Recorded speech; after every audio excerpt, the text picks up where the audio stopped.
जानते हैं, दौलत कमाने के ना दो बिल्कुल अलग अलग रास्ते होते हैं। आज की कहानी इसी सबक को हमारे सामने रखती है और ये दिखाती है कि अमीर लोग पैसे के बारे में कैसे सोचते हैं, जो हमारी आम सोच से काफी अलग है।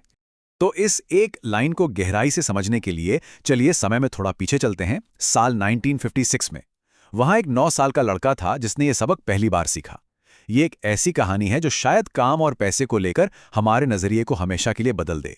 तो कहानी की शुरुआत तब होती है जब एक छोटे लड़के को गरीब बच्चा कहकर चिढ़ाया जाता है। इस बात से तंग आकर उसने और उसके दोस्त माइक ने ठान लिया कि चाहे कुछ भी हो जाए, उन्हें पैसा कमाना सीखना ही होगा। और बस यहीं से उनका सफर शुरू हो गया। उन्होंने हफ्तों तक अपने पड़ोसियों से कच्चा माल इकट्ठा किया और अपने इस नए बिजनेस को सबसे छुपा कर रखा। एक बहुत बड़ा राज। दोनों बहुत एक्साइटेड थे।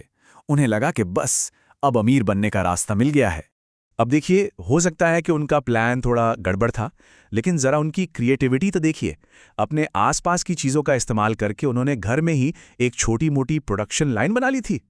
जाहिर है दोनों बच्चे बहुत निराश हुए, लेकिन उनके पिता ने उनकी हिम्मत की तारीफ की और उन्हें एक बहुत जरूरी सलाह दी। जाओ और माइक के पिता से बात करो, जो कि एक कामयाब बिजनेसमैन थे।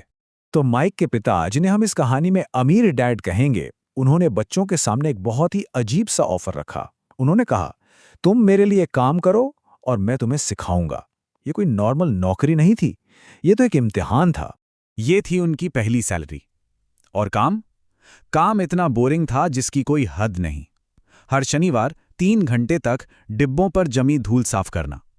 ये असल में उनके सब्र और उनकी इच्छा शक्ति का टेस्ट था। हफ्तों तक ये थका देने वाला काम चलता रहा और उन्हें कोई सबक भी नहीं मिल रहा था। आखिरकार उस लड़के का सब्र जवाब दे गया। उसे लगा कि उसका फायदा उठाया जा रहा है और उसने काम छोड़ने का फैसला कर लिया। और यहीं पर अमीर डैड ने राज खोला। उन्होंने समझाया कि ये जो कम पैसे और फ्रस्ट्रेशन है ना, यही तो पहला सबक था। जिंदगी तुम्हें लेक्चर नहीं देती, वो तुम्हें धक्के मारती है।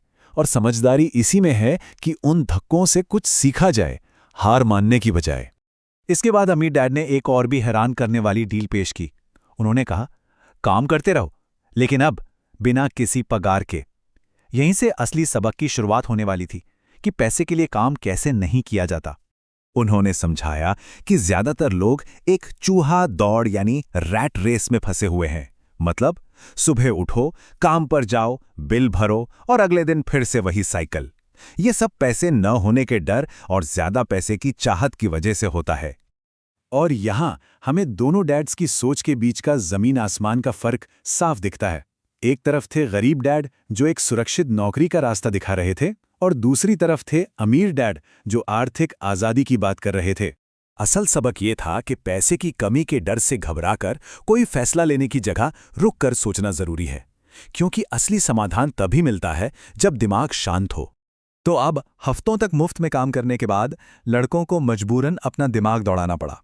उन्हें अब नए मौकों की तलाश करनी थी, और यहीं से सब कुछ बदलने वाला था। और फिर उन्हें एक मौका दिखा, एक ऐसा मौका जो रोज उनकी आंखों के सामने था, पर कोई और उसे देख नहीं पा रहा था। क्यों? क्योंकि अब वो सिर्फ सैलरी के बारे में नहीं सोच रहे थे, बल्कि ये सोच रहे थे कि वैल्यू कैसे बनाई जाए। और ये नया बिजनेस एक जबरदस्त कामयाबी थी। ये एक ऐसी एसेट थी, एक ऐसी संपत्ति जो उनके वहां ना होने पर भी पैसे कमा रही थी। उन्होंने असल में एक सिस्टम बना लिया था। लाइब्रेरियन को उसकी सैलरी देने के बाद उनकी जेब में हर हफ्ते औसतन $9.5 आते थे।